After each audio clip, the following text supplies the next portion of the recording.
ছোট্ট গ্রামটার নাম শালবনী। চারিদিকে শাল আর মহুয়ার গভীর জঙ্গল, আর ঠিক গ্রামের কেন্দ্রেই দাঁড়িয়ে আছে এক পরিত্যক্ত রেশম কারখানা। একসময় এই কারখানা শালবনীর অর্থনীতির প্রাণ ছিল। এখানকার তৈরি রেশমের কদর ছিল সারা দেশে। কিন্তু বছর 10 আগে এক ভয়ঙ্কর কারণে সেটি বন্ধ হয়ে যায়। স্থানীয়দের মুখে মুখে ফেরে এক অভিশাপের গল্প। তারা বলে জঙ্গলের প্রাচীন এক দেবী এই কারখানার আধুনিকীকরণ সহ্য করতে পারেননি। তার অভিশাপেই রাতের বেলা কোথা থেকে যেন হাজার হাজার লক্ষ লক্ষ অদ্ভুত রেশম পোকা উড়ে আসত। সেই পোকারা কারখানার কর্মী বা রাতের প্রহরী যেই ভেতরে থাকত, তাকে ঘিরে তার শ্বাস-প্রশ্বাসের সঙ্গে পাল্লা দিয়ে অবিরাম জাল বুনে ফেলত। পরদিন সকালে শুধু পাওয়া যেত রেশমের পুরু আস্তরণে মোড়া মানুষের নিথর দেহ। সেই থেকে কারখানাটি বন্ধ, দরজায় মোটা তালা, আর গ্রামের মানুষ সূর্য ডোবার আগেই সেদিকে যাওয়া বন্ধ করে দিয়েছে।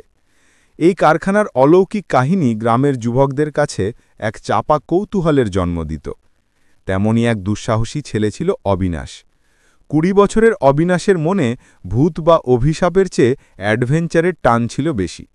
সে ভাবত এগুলো বুড়োদের বানানো গল্প, স্রেফ গুজব। তার ইচ্ছা ছিল এই রহস্যের গভীরে প্রবেশ করা। বর্ষার শেষে শালবনির বাতাস ছিল স্যাঁতস্যাঁতে আর ভারী। সেদিন ছিল এক অমাবস্যার রাত। আকাশে চাঁদ নেই, শুধু অসংখ্য জোনাকির আবছা আলোয় জঙ্গলের গাছপালাগুলো যেন প্রেতের মতো দাঁড়িয়ে। অবিনাশ তার বন্ধু সুবলকে নিয়ে এসেছিল কারখানার কাছে। সুবল ভীতু, কিন্তু অবিনাশের প্রতি তাঁর ছিল অগাধ বিশ্বাস। অবিনাশ, ফিরে চল, বাবা বলেছে রাতের বেলা কারখানার দিকে তাকাতেও নেই। সুবলের গলা ভয়ে কাঁপছিল। অবিনাশ হাসল, ধুর বোকা, দেখবি ভেতরে পুরনো যন্ত্রপাতি ছাড়া আর কিছুই নেই। লোকে রেশম চুরি করেছে, সেইটা ঢাকতেই সব গল্প ফেদেছে। দাঁড়া, এই তালাটা ভাঙতেই হবে।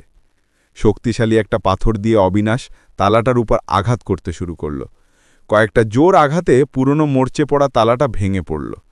ভেতরের দরজা খোলার সঙ্গে সঙ্গেই একটা ভ্যাপসা মিষ্টি গন্ধ বেরিয়ে এলো, যা পচা পাতার আর পুরনো রেশমের মিশ্রণ। সুবল ভয়ে সেখানেই থমকে দাঁড়াল। আমি আর যাব না অবিনাশ, তুইও ফিরে চল। আরে সামান্য গন্ধ, তুই এখানেই দাঁড়া, আমি টর্চটা মেরে একবার দেখে আসি, মিনিট 5 মধ্যেই ফিরব। অবিনাশ সুবলকে বাইরে দাঁড় করিয়ে টর্চ হাতে ভেতরে ঢুকল। কারখানার ভেতরে ছিল নিকষ কালো অন্ধকার। টর্চের আলায় দেখা যাচ্ছিল ভাঙা তাঁত মেশিন, স্তূপ করা নষ্ট রেশমের গুঁটি আর মোটা মাকড়সার জাল। প্রতিটি কোণে যেন 100 বছরের ধুলো আর নীরবতা বাসা বেঁধেছিল। অবিনাশ দেখতে পেল ঘরের এক কোণে পুরনো রেশমের গুচ্ছ এমনভাবে ঝুলে আছে যে দূর থেকে দেখলে মনে হয় কোনো মানুষের ঝুলন্ত কঙ্কাল। সে হাসল, এই তো, এইগুলো দেখেই ওরা ভয় পেয়েছে। সে এগিয়ে গেল কারখানার প্রধান হলঘরের দিকে। সেখানে বাতাসের অস্তিত্বও যেন ছিল না। হঠাৎ তার মনে হল মেঝেতে যেন কিছু নড়াচড়া করছে। অবিনাশ টর্চটা নিচু করতেই দেখল মেঝেতে ছড়িয়ে রয়েছে অজস্র ছোট ছোট রেশম পোকা। তাদের শরীর থেকে এক ধরনের পিচ্ছিল সাদা রস বেরোচ্ছে। দেখতে সাধারণ রেশম পোকার মতোই হলেও তাদের চলাচলে ছিল এক অস্বাভাবিক দ্রুততা। পোকাগুলো হামাগুড়ি দিয়ে দেওয়াল বেয়ে উঠছে। অবিনাশের অস্বস্তি হতে লাগল। সে ফিরতে যাবে ঠিক তখনই চারপাশের পরিবেশ বদলে গেল। সে দেখল কারখানার বন্ধ জানালার ফাটল দিয়ে, ছাদের ফুটো দিয়ে, মেঝে আর দেওয়ালের ফাটল দিয়ে দলে দলে পোকা ভেতরে ঢুকছে, যেন কোনো অদৃশ্য সংকেতে তারা ছুটে আসছে। বাতাসের মিষ্টি গন্ধটা এবার বদলে গেল, তা তীব্র রাসায়নিকের মতো নাকে এসে লাগল। অবিনাশ ভয় পেয়ে দরজার দিকে ছুটতে গেল, কিন্তু হলঘরের মাঝখানে আসতেই পোকাগুলোর একটা বিশাল ঝাঁক তাকে ঘিরে ধরল। প্রথমেই তারা তার পায়ে আক্রমণ করল। পোকাগুলো মুহূর্তের মধ্যেই তার চামড়ার ওপর দিয়ে হেঁটে গেল, আর তাদের চলার পথেই এক ধরনের আঠালো সাদা সুতো তৈরি হয়ে গেল। এক পলকে সুতোগুলো শক্ত হয়ে তার হাঁটুকে বেঁধে দিল। অবিলাস চিৎকার করে উঠল, কিন্তু তার গলা দিয়ে আওয়াজ বেরোল না। সুতোগুলো তার ঠোঁট আর মুখের চারপাশে এমনভাবে পেঁচিয়ে গেল যে তার শ্বাসরুদ্ধ হওয়ার জোগাড়। পোকাগুলো থামছিল না, তারা একযোগে তার শরীর বেয়ে উপরে উঠতে লাগল। তাদের উদ্দেশ্য একটাই, অবিরাম জাল বুনে যাওয়া। অবিনাশের মনে হল যেন কেউ তার লাশের মাপ নিয়ে দ্রুত দর্জিগিরি করছে। প্রতিটা সেকেন্ডে রেশমের জাল আরও ঘন, আরও পুরু হয়ে উঠছিল। সে হাত পা ছুঁড়ে নিজেকে মুক্ত করার চেষ্টা করল, কিন্তু যত সে নড়ল ততই সুতোর বাঁধন শক্ত হল। তার সারা শরীরে এখন রেশমের একটি সাদা আস্তরণ তৈরি হয়ে গেছে। দম বন্ধ হয়ে আসছে তার।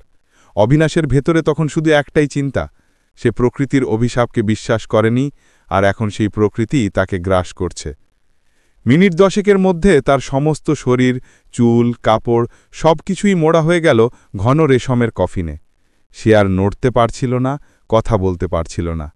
বাইরে সুবলের চাপা ডাক শোনা যাচ্ছিল, কিন্তু অবিনাশ সাড়াও দিতে পারল না। একমাত্র যে জায়গাটা পোকারা স্পর্শ করেনি সেটা ছিল তার 2 চোখ।